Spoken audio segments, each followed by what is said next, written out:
கண்களினாலே என்னையோ உற்று நோக்கி பார்க்கின்ற வேளையிலே யார் என்று தெரிகிறது. என்னங்க இது? நீங்க யாரு? திடுதிப்புடு வந்து நின்னுங்கன்னு நான் யாரு, எப்பேற்பட்டவன், என் வீரம் என்ன தீரம் என்னன்னு கேக்குறீங்களே, எனக்கே தெரியாது ஒண்ணு இருக்குமா? அப்படி இருந்தாலும் நான் சும்மா விடுவேனா? எப்பேற்பட்ட சபை, ராஜாக்காமல் இருக்கக்கூடிய சபை. இந்த சபையின் முன்பாக உன்னை எதிரே வைத்துக் கொண்டு மந்திரியான உன் பெருமை எடுத்து சொன்னால் வெறும் நல்லா இருக்குமா? அமைச்சர்களே,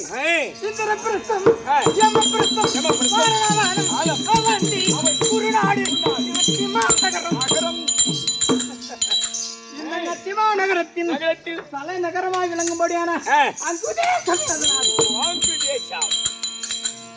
அடேங்கப்பா, அகர வரிசையில முதல் எழுத்து ஆமா, அந்த ஆனாவுக்கு முதல் எழுத்து அந்த அங்கு தேசத்தை நீதி என்னும் சிம்மாதனத்தில் அமர்ந்து தர்மம் என்ன சிம்மாதனத்தில் அமர்ந்து நீதி என்னும் சென்ற உலகத்தில் தாங்கி அரசாட்சி செய்து உருப்படியான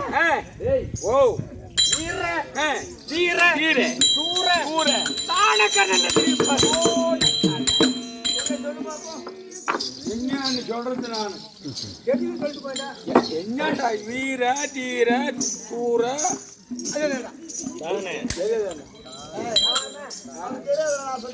வீர தீர சூர தான கர்ணன்.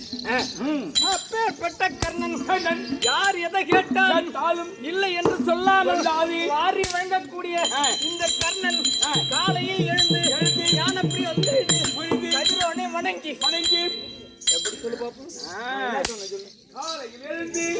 சாணபானங்களை முடித்து கதிரோனா இருக்கக்கூடிய கதிரவனை துதித்து நான் ராஜசபைக்கு செல்லுகிறேன் என்றால் மாறன்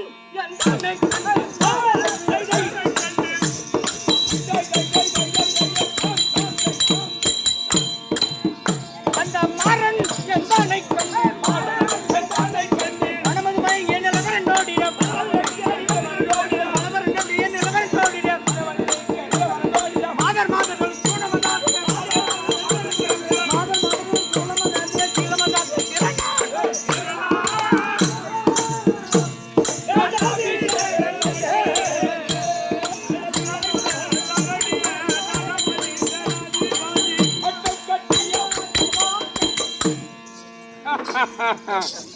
எப்படி தம்பி? அப்படி நான் காலையில் எழுந்து ஞானப்படி செய்து கதிரோனை வணங்கி ராஜா சபைக்கு செல்லுகிறேன் என்றால் என்னை பார்ப்பவர்கள் எல்லாம் இது யார் இவ்வளவு அழகா, யார் உலகத்தில் அழகு அதிகம்? ஏங்க அழகிருக்கிறதெல்லாம் மன்மதன் தான் சொல்லுவாங்க. ஆரோக்கிய புரியாண்டு வரும்படியான மன்மதனுக்கு ஒப்பான யார் இவர் என்று எதிரே வரக்கூடிய அங்கு தேசத்தரசன் கர்ண அபிஷேகனா அல்லது ஆர்வாக்கி அவரை ஆண்டு வரக்கூடிய அந்த மன்மதனா அப்படி என்று பார்ப்பவர்கள் வியந்து நிற்பார்கள். அப்பேரோட வேலைக்கு வாங்கிட்டு ஆமாம். அப்படி இருக்கும்போது இந்த நத்தியமா நகரத்தை மூவேக்கர் ஆண்டு வந்தார். 3 பேர் யாருங்க? திரு ராட்டிய பூபதி பாண்டு மகாராஜன் விதர்நாழ்வார் பூபதி காந்தாரி அம்மை யாரை மணந்து என்னது காந்தாரி அம்மை யாரை மனம் ஆள சூட்டி 100 ஆண் மக்கள் ஒரு பெண் மக்கள் 100 ஆம்பளை பசங்க ஒரே ஒரு பொண்ணு. எந்த புண்ணியம் கட்டியும் போனாலும் குடுத்து வச்ச வேண்டாம். துரியோதன குடும்பத்துல பொண்ணு கட்டதான் சும்மா வரா. 100 பேர் அண்ணன் தம்பி வாங்க வாடா. ஒருத்தர் 2 பேரே கொண்ட சாமான் ஏற்றி வரான் லோடா. ஆமா 100 பேருக்கு தங்கச்சி கட்டினா கொஞ்சம் நெஞ்ச சாமானா ஏற்றுவான். சாமான் ஏற்றுவான் தெரியுமா? அதோட கொஞ்சம் நெஞ்ச நகையா போட மாட்டான். ஐயோ கழுத்து எத்தனை கழுத்து தெரியுமா வேணும்? துணிமணி அம்மா தெரியுமா எடுத்து தருவான் தெரியுமா? அடாடா எனக்கு கொடுத்து வைக்காத விட்டுரா. அதோட செருப்பு ஏமாத்திரம் வரும் தெரியுமா? எதையும் சொல்ல மாட்டேன். செருப்பு தான் முன்னாடி எடுத்து வைக்கிறா. முக்கியம் எதை கொடுத்தாலும் வேலைக்கு ஆகாது. நீ சொல்ற மாதிரி எங்க போனாலும் அது இல்லாத படி எடுத்து வைக்க முடியாது. அது மாதிரி செருப்பு அதே மாதிரி வரும். செருப்பு தாண்டா முன்ன வரும் நிறைய. நீ சொல்றது ஒரு வகையில் நியாயம்டா. இது மாதிரி வீட்டுல வயசானவங்க ஏதாவது ஒண்ணு கடந்து செத்துட்டுதுன்னா உடனே 16 நாள் மாதிரி காரியம் வரும். இந்த மாதிரி பூத்து வச்சிருவோம். உடனே என் மச்சானு பூரா லாரியா ஜனங்களை கூட்டு வருவாங்க பறிச்சு எடுத்துக்கணும். ஆமா, அது எத்தனை பேரு? 100 பேரு. குருவான வீட்டுல 100 பேரு. அங்க ஒரு 5 பங்கு பங்காளிகள். இவரு 1. மொத்தம் எத்தனை ஆச்சு? 106. 106 சத செருப்பு. செருப்பு தாண்டா எடுத்து வராங்க. அது அப்படியே ஒரு கடையை ஓபன் பண்ணிடலாம்டா. துணி வேற எடுத்து வரணும். அது வேற வேற. இந்த கன்னிகா பரமேஸ்வர பெரிய கடை. ஆமா, அது என்ன பெரிய கடை? அப்படியே ஆளு தேப்ப போட்ட மாதிரி 1/2 பவுன் போடுறான், 1 பவுன் போடுறவங்க 1 பவுன் போடுறோம், 2 பவுன் போடுறோம், 5 பவுன் போடுறோம். இந்த வள்ளி விலாஸ் தான் என்னடா பெரிய வெள்ளியில நாய்க்கடை நம்மள்தான் ஜவுளி கடை. அது வரையா கருமாதி கலசம் மேல எடுத்து வருவோம். அது வர ஒரு கடை வச்சிருந்தோம், பாத்திர கடை. அது வேற வெயில் படப்படாதுன்னு. ஆமா, பேச்சு பேச்சா எடுத்து வருவான். எத்தனை மாடல் இருக்கு? ஸ்பெஷல் கூட கடையா வைக்கிறான். எந்த புண்ணியம் கட்டி போனானோ இந்த கொடுத்துட்டான்ல இல்லையான்னு ஒன்னும் தெரியலடா. கேட்டு தெரிஞ்சுக்க. ஆமா, உன் வீட்டுல ஒண்ணுன்னா வரும். ஆமா, அவங்க வீட்டுல யாராவது ஒருத்தனை செத்துடுறாங்க. அவங்க வீட்டுல சாவா சாவ மாட்டாங்களா? ஏண்டா செத்தா அப்ப நீ 106 பேருக்கு நீ என்ன பண்ண? நான் ஒண்டிமா. நீ ஒட்டியதான புறத்தை எடுத்துக்கிட்டா? அப்ப நீ ஒண்டி தான் செய்யணும். அவன் 1 பவுன் போட்டா நீ 2 பவுன் போடணும். அவன் 5 பவுன் போட்டா 10 போடணும். ஏது உனக்கு கொடுத்தது பூரா வித்து கொடுத்தா கொடுங்க. அதே நாய சொத்தை கொடுத்து விட்டாங்க. ஒன்னும் வேணாம், ஒரு கண்மாந்து வேணாண்டா. சரி, இங்க வா. யாரு விட்டு போனீங்க? இங்க ஒரு கதை பேசிடுறேன். ஏதோ சொன்னியா? இது வேற கதைங்க. அம்மா எங்க இது போனா? ஏய் ஓ அப்படி பாண்டு மகாராஜன் குந்தி மாத்ராவை வணந்து 5 பிள்ளை பெற்றெடுத்தார்கள். 2 பொண்டாட்டியை கண்டு 5 பிள்ளைதான். ஆமா, அந்த ஒரு பொண்டாட்டியை கட்டி 101 பெத்தான். ஆமா. அப்படி காட்டிலே பிறந்த பிள்ளையை நாட்டுக்கு கொண்டு வர வேண்டும் என்று என் பாட்டனா இருக்கும்படியான சாரி எனக்கு அப்படி காட்டில் உள்ள பிள்ளைகளை நாட்டுக்கு கொண்டு வந்து இந்த கச்சிமா நகரத்தை முடி சூட்ட வேண்டும் என்று என் பாட்டன் நினைச்சான். எதுக்கு நினைக்கணுமே இல்ல, பெரியவங்க எல்லாம் என்ன நினைப்பாங்க, அவனை பெரிய பண்ணி ஆயிட்டான், உடனே ஒரு கல்யாணம் பண்ணிடணும், அவனை ஒரு குடும்பஸ்தனை ஆக்கணும் அப்படி பெரியவங்க ஆசைப்படுறாங்க இல்ல. அந்த மாதிரி ஒரு நாட்டுக்கு அரசனாக்கா உடனே ஒரு இளவரசன் தேர்ந்தெடுக்கணும். ஆமா, அப்படி 105 பிள்ளைகளையும் அமர வைத்து இதில் யாருக்கு யாருக்கு வயது அதிகமா இருக்கிறது அண்ணவர்களுக்கு இந்த நாட்டை முடி சுட்டலாம் என்று இளவரச வட்டம் நினைத்தார்கள். அப்படி நினைக்கும் பொழுது ஆமாம், யாருக்கு அந்த ஊம பையன் இருக்கான் பாரு, ஊம பையன் தர்மராய, ஊம பையன் தர்மராய. அந்த தர்மனுக்கு ஒரு வயது அதிகமாக இருந்தபடியால் குடு குடு குடு குடு குடு குடு அப்படி நினைத்தவுடனே என் பாட்டனா இருக்கும்படியான பீஷ்மர் என்ன நினைத்தார் என்றால் தர்மனுக்கு இந்த நாட்டை முடி சுட்டலாம் என்று நினைத்தவுடனே போராமே உட்கொண்ட துரியோதனன், வஞ்சமே நெஞ்சம் கொண்ட துரியோதனன், நாம் நாட்டை ஆளுகிறோம், அவன் காட்டிலே பிறக்கவில்லை, பிள்ளைகளுக்கு முடி சூட்டுகிறாள் என்று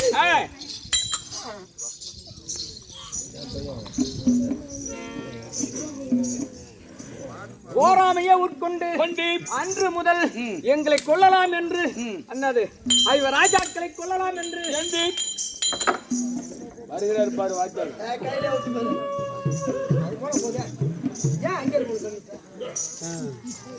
காசி வெளிக்கிழப்ப மாட்டியா? ஏன் அப்படியே வர்றா, எங்க இருக்குன்னு 10 ரூபா நோட்டுன்னு தேடி பிடிக்கிறான் தம்பி ஆளு. வருவப்போ அப்படி என் தம்பி துரியோதனன் அதாவது சூது வரையாடி நாடு லட்சியம் பறித்து 12 வனவாசம் ஓராண்டு ஐயா வதகழித்து வந்தால் நாடு தருவேன் என்று ஏன் தம்பி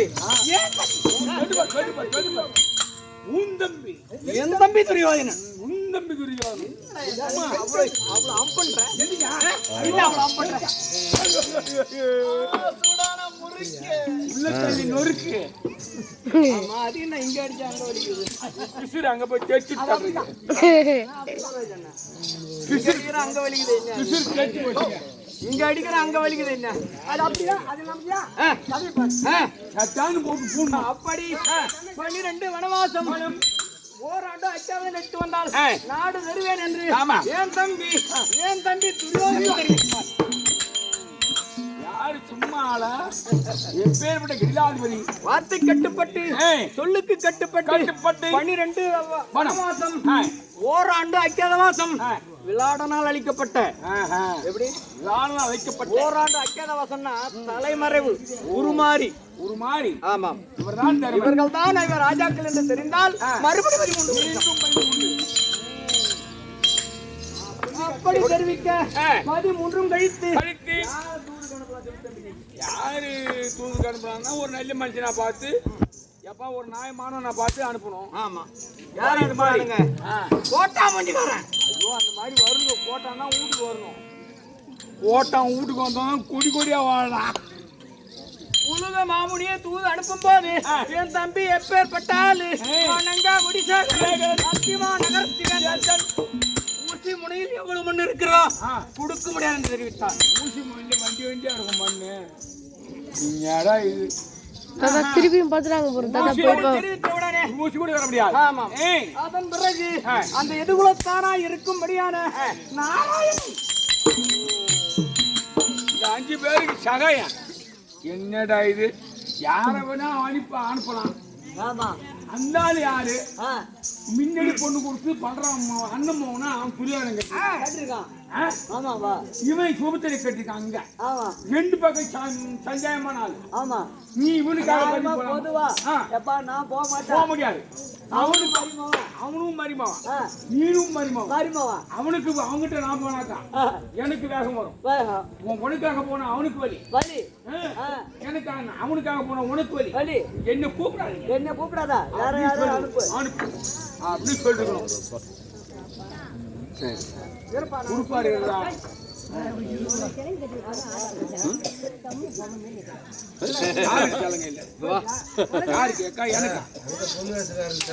அதுக்கு நான் அதான் வாங்கி வைக்கணும் தம்பி. அதன் பிறகு சின்ன மாமனார் வருகிறாரே என்று என் தம்பியாகிய துரியோதனன் மாந்தோரணம் மகுட தோரணம் பூந்தோரணம் அனைத்தையும் பற்றி அழகு பார்த்தான் துரியோதனன். நல்லா புரிஞ்சுக்க என் தம்பியை பற்றி. அதாவது எதிரிக்காக தூதுக்கு வருகிறான் என்று தெரிஞ்சும் ஏன் தம்பி கள்ளங்கபடத்தவன் என் தம்பி துரியோதனன் வராரு. சின்ன மாமனார் வருகிறாரே என்று அப்படி என்று அலங்காரம் செய்து வைத்த பிறகு அவன் எங்க போனான் தெரியுமாடா? எங்க போனான் தெரியுமா? அச்சுமாநகர் தானே வந்தாரு. அச்சுமாநகர் தான் வந்துருவாரு. நேரம் எங்க போனான்? எங்க விதுரநாடு. இவன் எப்பேற்பட்ட மாந்தோறும் மகுட தோறணும் ஒரு சேனம் வரவேற்புக்கு மானு செஞ்சு சின்ன மாமனார் வருகிறாரு அப்படின்னு ஆரவாரம் எத்தனை பேர் பல்லாக்கு தூக்குறதுக்கு ஆள் விட்டு வரவழைக்கிறதுக்கு ஓடனா இந்த வள்ளி அந்த ஆளு. இதை பார்த்து கொண்டிருந்த அதாவது துரியோதனுடைய தாய்மா அவனா இருக்கும்படியான சகுனி.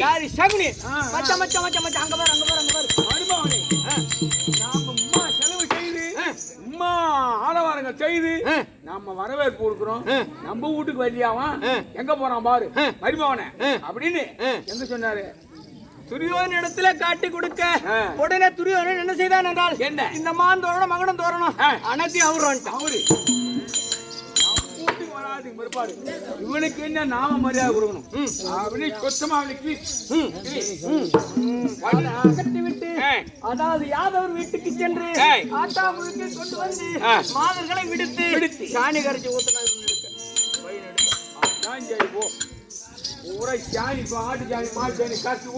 அது மட்டும் கிடையாது. தூதர்களை விடுத்து வெத்தலை பாக்க வாங்கி கொண்டு வர சொல்லி வெத்தலை பாக்க முன்னு அவர் வரன் எடுக்க காய்ச்சி வைக்காரு. காரியம் மூஞ்சி சிவேர்னு அப்படின்னு சொன்னாரு. ஆமா. அது எல்லாம் மிதித்து அதை எல்லாம் தாண்டி ஏன் துரியோதனா வார்த்தைக்கு கட்டுப்பட்டு சொல்லுக்கு கட்டுப்பட்டு இவர் ராஜாக்கள் 12 வனவாசம் ஓராண்டு அக்காவாசம் அவருக்குள்ள பிரதிபாதை நாடு தர வேண்டி தெரிவித்தார். நீ சொன்ன மாதிரி 12 வனம். ஆமா, ஓராண்டு அக்காதம் கழித்து வந்தால் உங்களுக்கு சேர வேண்டிய ஜெகன்மாதி ராஜ்யம் 66,000 வீடு 33 எடுத்துங்கடா அப்படி சொன்னீங்க. என் தம்பி இன்னைக்கு நினைக்கிறவன், ஆனால் எனக்கு அன்னைக்கு நினைத்து இருந்தால் என்ன நடக்கும் என்றால்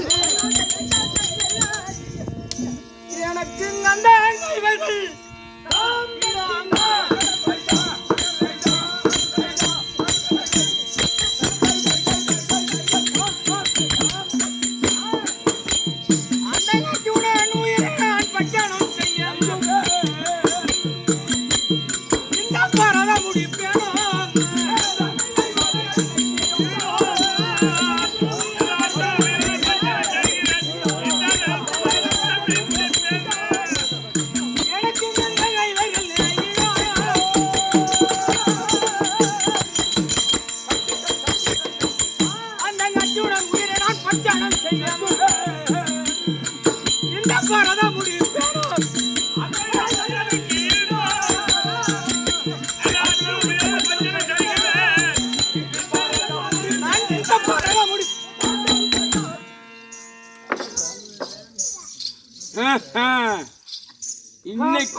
இன்னைக்கு நம்ம அண்ணன் இருக்காரு, நமக்கு வெற்றி தேடி தருவாரு அப்படின்னு இந்த புத்தி, இந்த யோசனை, இந்த அறிவு இதற்கு முன்னமே இருக்குமே. ஆனால் அந்த பஞ்ச பசங்க என்ன சும்மா அப்படியே கஞ்சா கசக்கி ஒண்ணு பஞ்சா ஊதிருப்போம். எப்பவே என்ன பண்றது, காலம் கடந்து போச்சு.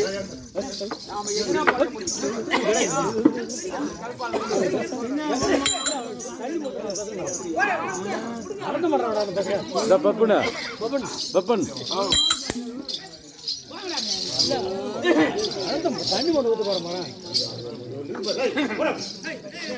இந்த யோசனையை ஏற்கனவே செய்திருப்பானே. ஆனால் அதெல்லாம் ஏகப்பட்ட கேள.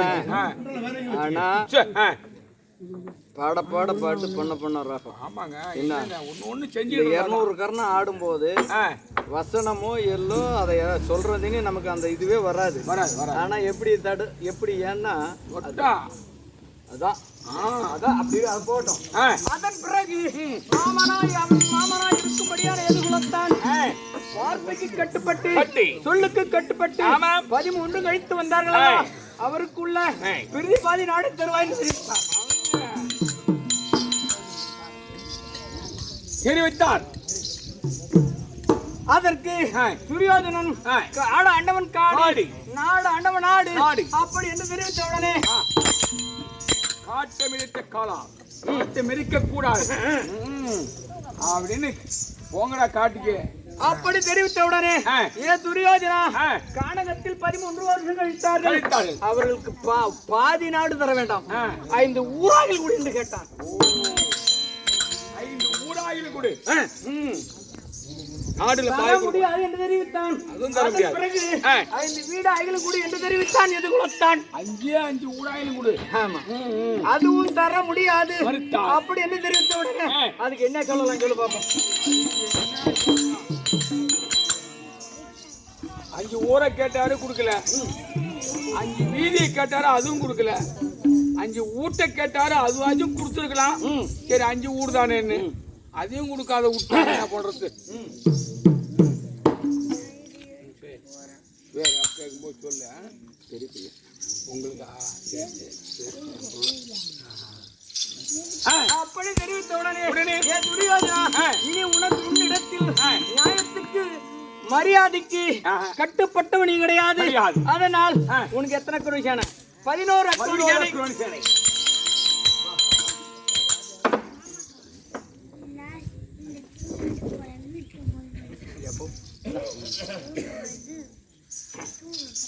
அதனால் ஐவர் ராஜாக்களுக்கோ 7 அக்ரோனி இரண்டையும் கூட்டினால் 18 அக்ரோனி சேனை. இதில் இறந்தவர் போக எப்படி சண்டை 18 அக்ரோனி சேனை ஒரு அக்ரோனி சேனை ஒரு நாள் சண்டை. ஒரு நாளைக்கு ஒரு அக்ரோனி சேனை. ஆமா. அப்படி 18 நாள் யுத்தம் நியமித்து இறந்தவர் போக எப்படி இறந்தவர் போக இருந்தவர் நாளாகட்டும். ஆமா. அதற்கு என் தம்பி சம்மதம் என்று தெரிவித்தவுடனே இதுக்கு நான் கட்டுப்பட மாட்டேன். முடியாது. வாயால சொன்ன ஒத்தி முடியாது. பொய்யான வார்த்தை. ஏன்னா மின்னியே 13 கைச்சு வந்த நாடு தரேன்னு சொன்னேன். இப்ப நீ வாயால சொல்லிட்டு நாளைக்கு சண்டை வச்சிட்டு அப்படின்னு என்ன செஞ்சாரு? அதன் பிறகு எனக்கு கைமாற்ற நீ சத்தியம் கொடலா துரியோதனா என்று தெரிவித்தார். வாயால சொன்ன நம்ப மாட்டேன். சத்தியம் பண்ணி குடி எனக்கு. வெட்டி குத்தி மாண்டவர் போக மீண்டவர் நாட்டாட்டும் சொல்றீங்க. சத்தியம் பண்றான். அப்பொழுது என் தம்பி எப்பேற்பட்ட ஆளு எது குலத்தாலே நானும் அவனை 55 நாட்டவர்களுக்கும் தலைநகரமா இருக்கும்படியான உன் கையில் என் கை போட்டு சத்தியம் செய்தால் என்னை போல ராஜாக்கள் எப்படி பேசுவார்கள். அப்படி என்று என் தம்பி துரியோதனன் என்ன செய்தான்? என்ன பண்ணாரு? பக்கத்தில் இருந்த மரகத தூண் மீது சத்தியம் என்று செய்தான். தூண்ல அரைஞ்சி சத்தியம் பாயா உன் கை போட்டு நான் சத்தியம் பண்ற ஆளு கிடையாது. அந்த சத்தியம் செய்த துரியோதனன்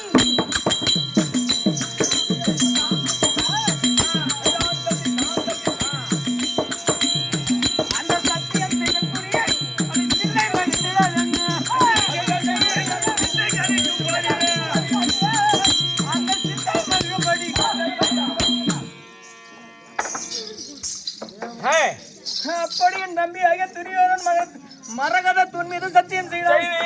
அதன் பிரகாரம் யுத்தத்துக்கு 4 நிமிஷம் சொல்லிட்டார். நாள் வச்சாச்சு. அதன் பிறகு என் தம்பியாக துரியோதனன் கள்ளங்கபடத்தவன் 18 அக்ரோனி சேனையும் அழைத்து குருபெரியோரா இருக்கும்படியான யாரு தாத்தா பீஷ்மர் அழைத்து ஒரு ஆலோசனை பண்றான். என் தம்பி பீஷ்மாச்சாரி, துரோணாச்சாரி, கிருபாச்சாரி, அஸ்வத்தாமா, சைத்தியரசன் சைலண்ட்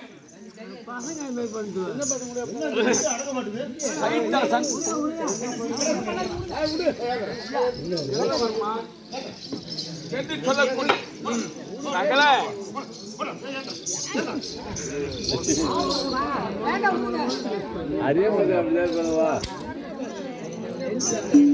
மாமா சகனி எல்லாம் மனிதன் உதக்கிட்டானே. அப்படி என் தம்பி துரியோதனன் 11 அக்ரோனி சேனையும் அழைத்து தாத்தா 884 வயது படைச்சவர் மூத்தவர் நீங்கதான். நீங்களா நினைச்சாதான் உங்க உயிர் போகும். நல்லா தெரிஞ்சுங்க. ஆமா ஆமா ஆமா. அப்பேற்பட்டவர் என்கிட்ட இருக்கீங்க. 105 விலைக்கு குருவா இருக்கும்படியான துரோணாச்சாரி என் பக்கம் இருக்காரு.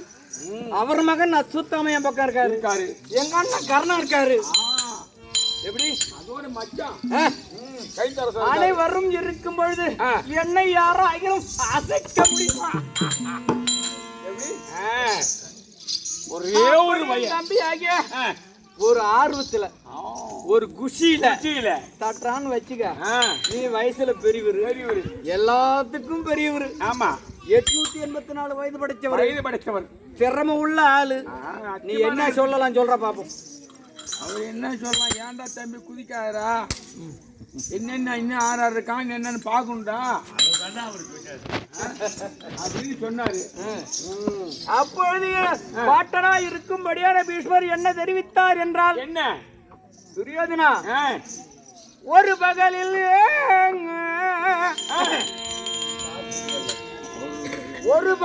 யான் மலைவான் முப்பகலில் மலைவான் முனிமைந்தன் முக்கால் அழுகையில் மலைவான் முனிமைந்தன் வாகுள்ளோன் ஐதினத்தில் மலைவான் கதிரோன் மைந்தன். யாரு கதிரோன்? கதிரவன்னா சூரியன். அவருடைய மைந்தன் யாரு? சூரியனுக்கு மைந்தன் யாரு? நீங்களா? ஓஹோ. ஒரு படை அங்கனு மலையும் புவியும் வானோடு புறந்தனில் இருந்து வாழும் ஒரு கணையில் வெல்வான் வில்விதி என்றனர்.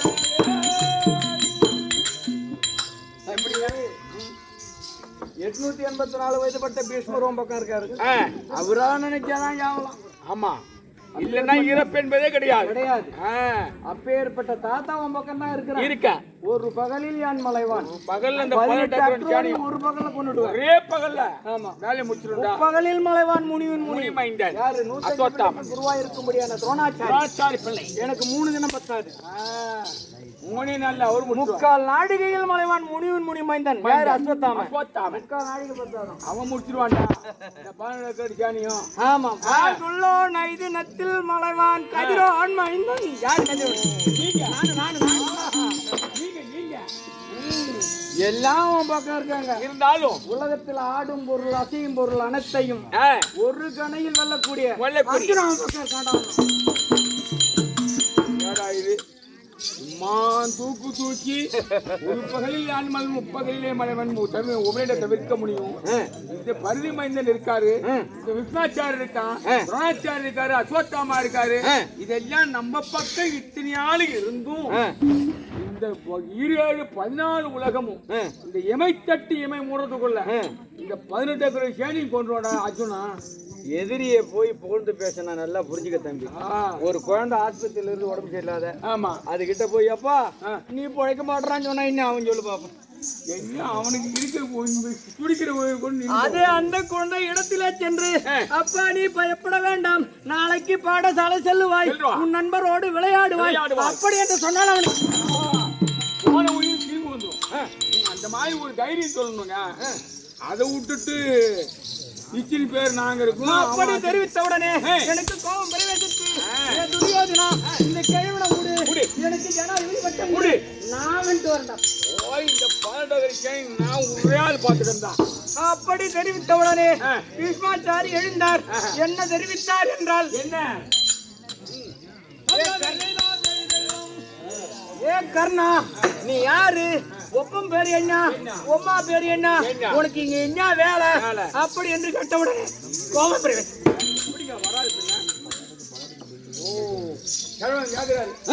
யாரு ஊரு பேர் தெரியாது. பங்கம் பங்காளி அடிச்சு இவன் செத்த அவன் ஆள போறான், அவன் செத்த இவன் ஆள போறான். நீ யாரா? அதை கேட்க கூடாதுதான். என்ன பண்றது? அப்படி என்று சொல்லி அதிரதர், ஆதர், ரூபர், ருதிரதர் என்று சொல்லும்படியான 4 படை. 4 படை. யானைப்படை, குதிரைப்படை, தேர்ப்படை, காலால் படை. இந்த காலால் படைக்கு நீ தலைமை தாங்குவா ஏடா கர்ணா என்று தெரிவித்தவுடனே எனக்கு கோபம் வந்து அன்னைக்கு போனோம். அந்த கிழவக்கால உயிரோட இருக்கிற வரைக்கும் இந்த கத்தியை நான் எடுக்க மாட்டேன்.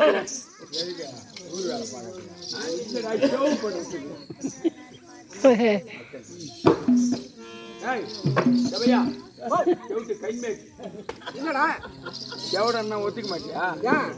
காது கேட்காம ஒத்துப்பியா? கூட்டியா யாரும் கேட்கலையா? எங்க கேட்டேன்? நீ பாட்டு தானே வந்த. நான் என்ன சொன்னேன், இந்த கிழமை அணிவகுக்கிற காலத்துல அதாவது அதிரதர், மகரதர், சமரதர், அர்த்தரதர் என்று சொல்லக்கூடிய 4 வகை சேனை. இந்த சேனையில அர்த்தரதர் சேனையில என்ன கொண்டு கடைசியில சேர்த்தாண்டா. சேர்த்தாங்க யாரு? இவர கர்ணனை. அப்படி சேர்க்கும் போது கிழவா நீ உயிரோடு இருக்கும் வரை இந்த போல நான் சண்டையே எடுக்க மாட்டேன் அப்படின்னு சொல்லி அன்னைக்கு கத்திய போட்டாருன்னு நான் சொல்றேன். மூலக்கார கைம்பெட்டி சொல்றேன் ஷோவ் பண்றதுக்காடா அப்படின்னு அவன் சொல்றான். சொல்ல மாட்டாமா? குத்துறா அவனை போய் குத்துறா. ஏன் என்ன குத்துறா? அப்படி அன்னைக்கு போனோம்னா என்னைக்கு செத்தான் கேமா. அதன் பிறகு இந்த 11 அக்ரோனி 18 அக்ரோனி சேனைக்கும் அந்த பக்கம் யாரு தலைமை தாங்கிறது? சுவேதனன், விளாடன் மகன் சுவிதேனன். அஸ்வத்தன். ஆமா சுவேதனன். இந்த பக்கம் யாரு? முத நாளே படையை சமமாக்கணும். இருக்கிற படைகளையும் மகன் சுவேதனன் ஒரே நாள்ல 3 அக்ரோனி சேனை ஆயிட்டான். சமமாக்கிட்டான். இருக்கிற படைகளும் ஒன்னா போச்சு. ஆமா. அதன் பிறகு 10 நாள் சண்டை வரைக்கும் இந்த கேட்டு பையன் வீணாக்குறான். ஓ பாரா 10 நாள் ஆமா விடாத. ஆமா ஐயோ 10ஆம் நாள் ஏதாவது சிகண்டி என்ற பானத்தால் வேடி என்ற ரூபத்தோடு அர்ஜுனன் கணையெல்லாம் அதாவது அந்த பானத்துல அம்பு படுகையில் இருக்காரு பீஷ்மர். உயிர் போகல. நான் உயிர் போனதும் போகாதமா இருக்கு. அத்திமா நகரத்து முதியோர்லாம் போய் பாக்குறாங்க. தாத்தா வந்து 86 வயது படைத்த மூத்தூராச்சு, அத்திமானத்து ஆணி வேறாச்சு அப்படின்னு அன்னைவரும் ஓடி பார்க்கிறாங்க. பானப்படிகளை படுத்திருக்காரு. எல்லாரும் ஓடி பாக்குறாங்க. நான் வரைக்கும் போகல. நீங்க போகல. நின்னு பாக்குறேன் என்ன யாராரு போறாங்க யாராரு வராங்க. அப்போது என்னை பார்த்து அதாவது பாட்டலா இருக்கும்படி பீஷ்மச்சாரி கர்ணா இங்க வா தயங்கி போறேன். சரி என்ன பண்றது, வயது மூத்தராச்சே, மரணப்படியில் இருக்காரு. நாம கூப்பிட்டு போய் நாம போகாது இருந்தோம்னா நாம தானத்தில் சிறந்தவன், இது போய் கேட்கிறேன்னா வழிபாவம் வந்துவிடுமேன்னு சொல்லி மருவி போறீங்க. போன உடனே கர்ணா என் மீது உனக்கு கோபம் இருக்கலாம். எதுக்காக தெரியுமா? துரியோதனனுக்கு உண்மையானவன் நீ ஒருத்தன் தான்டா. ஒரே ஆள் தான். முதல் நாள் சண்டையில் உனக்கு சேனாதிபதி பட்டத்தை கொடுத்திருந்தால் உன்னுடைய நேரம் அதாவது 5 பஞ்சபூதம். அந்த 5 பஞ்சபூதத்துல ஏதாவது ஒண்ணு கேடு நினைச்சு நீ இறந்து விட்டால் அவனுக்கு உண்மையானவன் யாருமே கிடையாது. அதனால தாண்டா உன்னை நான் வெறுத்து பேசினேன். முதல்ல கடைசி வரைக்கும் நீ துரியோதனன் கிட்ட இருக்கணும். அதனால நான் ஏதாகிலும் தவறாக சொல்லியிருந்தால் என்னை மன்னித்து விடுகிறேன் என்று தெரிவித்தான். என் மேல கோபம் அன்னைக்கு கோச்சின்னு போனவன் தான் இனி எட்டி பாக்குறேன், அதனாலதான் கூட்டு விளக்குறேன் அப்படின்னு சொன்னார். அதன் பிறகு என் தம்பி அகத்திரியோனன் என்ன அவன் நினைக்கல. ஓ அப்பயும் அண்ணன் இருக்காரு நமக்கு வெற்றி தருவாரு அப்படின்னு நினைக்கல. அப்பயும் நினைக்கல.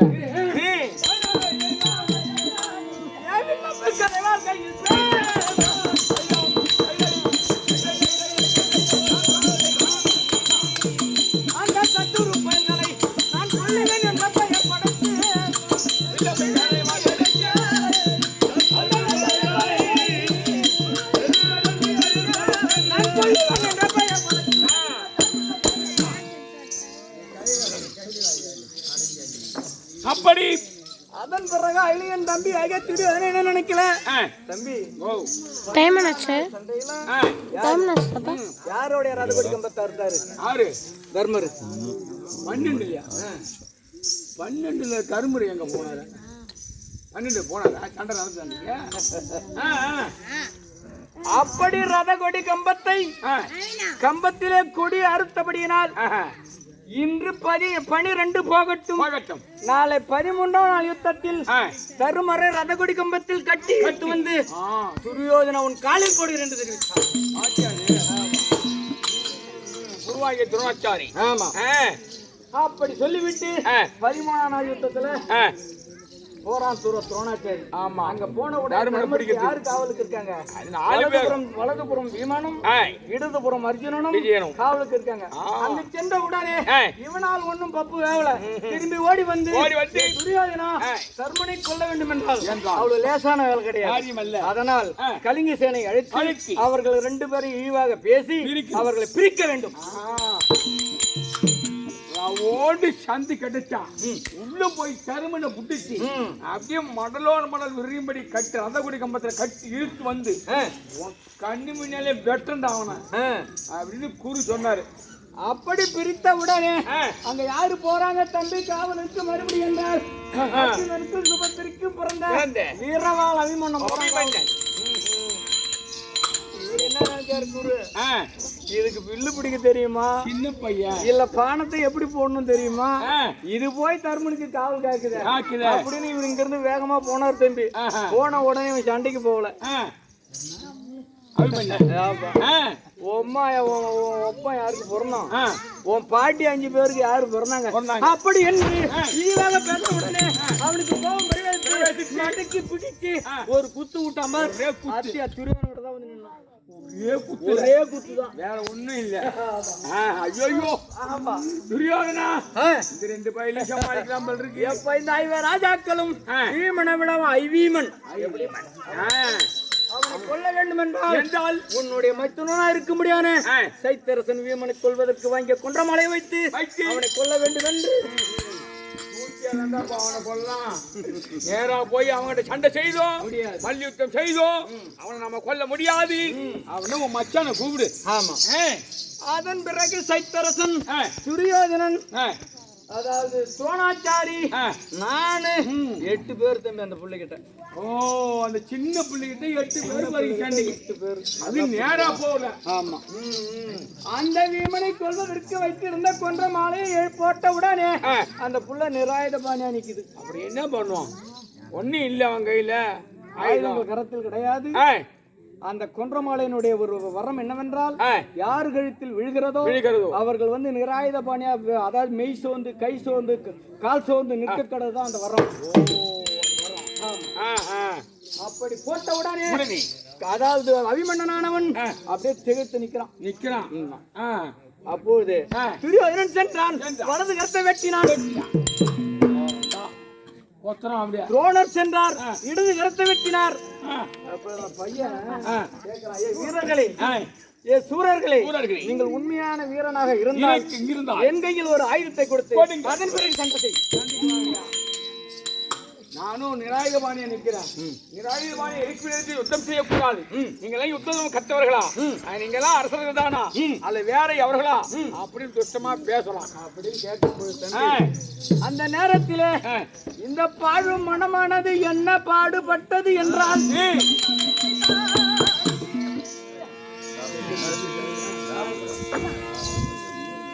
எட்டு பேர் சூழ்ந்து இருக்கோம். என்ன கிட்ட கேக்குறான் அந்த தம்பி, ஐயா குடிவல்லலே, யார் எதை கேட்டாலும் இல்லை என்று சொல்லாத வல்லலாச்சே. எனக்கு ஏதாயிலும் ஒரு உடந்த வில்லை கொடுங்கள் ஐயா. ஒடிஞ்ச கத்தியாக இருந்தா கொடுங்க. அப்படி என்று கேட்கும் பொழுது இந்த பாழு மனமானது என்ன பாடுபட்டது என்றால், தாரரசன் மகன் தம்பி, தாரரசன் மகன் உச்சாரணன் மகன், சல்லியன் மகன், சகுனி எனும் பேரரசன் மகன் முதலாய்ப்பட்டாலும் பெரியதன்று. இந்த பாராள வந்த பத்தன்மான் மகன் ஒருவன் பட்டானாகி யார் அரசு குறியோர் என்று ஏங்கினேன். மற்றும் இந்த பாழும் மனமானது ஏதோ ஒரு ரத்த பாசம், ஏதோ ஒரு உணர்ச்சி இந்த அத்திமா நகரத்தை நமக்கு பிற்பாடு ஆளக்கூடிய திறமை புள்ள ஒரு புள்ளைய நம்ம ஆயுதமில்லாத கொள்றோமே அப்படின்னு அந்த நேரத்துல தன்னை அறியாமலே சரளமானது ஆடு. அவனை யார் கொன்னது? யாருங்க? துரியோதனன் சொல்றான், அண்ணா இவனை கொல்வதற்கு வேறு யாரும் கிடையாது, நீங்கள் தான் கொல்லணும். ஆனால் நான் எப்படி அவனை கொன்னேன் என்றால், எப்படிங்க? அவன் தலை மீது சக்கரம் ஏறி கால் வேறு கரம் வேறு தரம் வேறாக அபிமன்னனை கொண்டிருக்கும் பொழுது அந்த பாழும் உடம்பானது அந்த கழுத்துல அந்த ரதம் ஏறி உயிர் போனதும் போவாத்துமா அந்த வீரத்தோடு ஏங்கி அவன் சண்டை போடுறான். அந்த நேரத்துல இந்த துயரத்தை நம் கண்ணால் பார்க்க கூடாது. அந்த பிள்ளையை கொன்று விட வேண்டும் என்று நான் தான் அவனை கொண்டு.